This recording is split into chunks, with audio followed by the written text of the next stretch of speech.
Here we are in Germany at the Bielstien circuit for the 2021 Yamaha launch.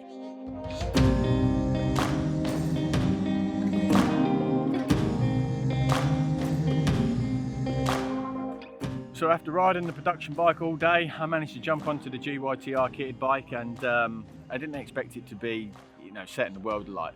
But actually, I was quite surprised, pleasantly surprised, should I say.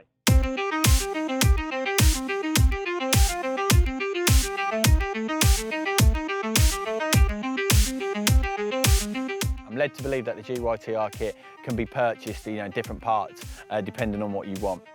The kit as a whole, it comes with a vortex ignition, a twin air filter cage, a cylinder head, a piston. The cylinder head comes complete with inlet valves and exhaust valves, and that can just be bolted straight onto your engine. Also as well, you've got an aftermarket exhaust made by Kropovic, all put together to make the best kit.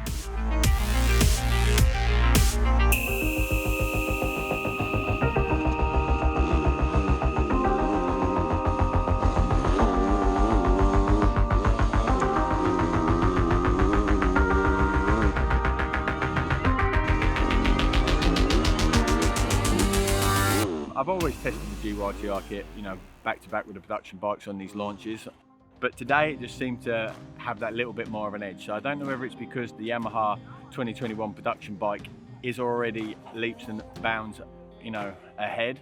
And now that when the kit goes on, it's even further ahead. You could really feel the engine on, from mid to top.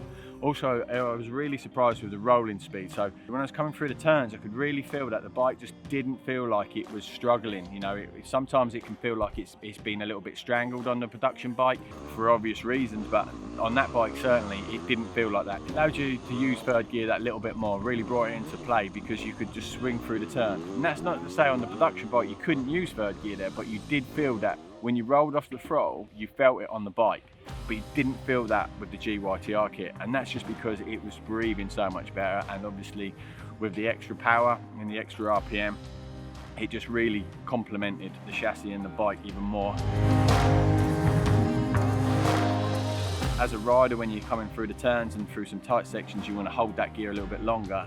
That's what I felt the benefits of the GYTR kit, really offered, really excelled in them areas. Obviously down the straight, when you're holding the gear and coming into the faces of the jumps as well, when you rolled off the throttle a little bit, just to adjust yourself, you could feel that forward motion was a lot faster. So there's a lot of things to take from that. Basically, the characteristics of the engine changed and the power was increased.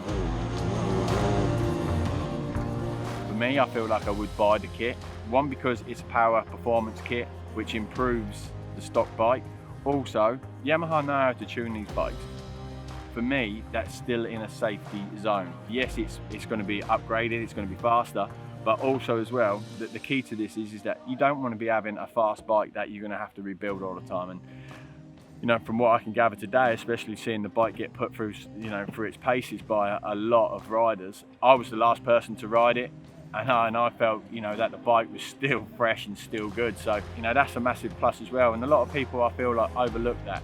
It's one thing tuning the bike and getting it to go fast, but it's also as well, it's that expense of maintaining the bike and keeping that bike that fresh, for it to make that horsepower. And it seems that the GYTR kit is going to be the overall package, definitely to see you from A to B. That's meaning, from the beginning of the season to the end. So, thumbs up from me.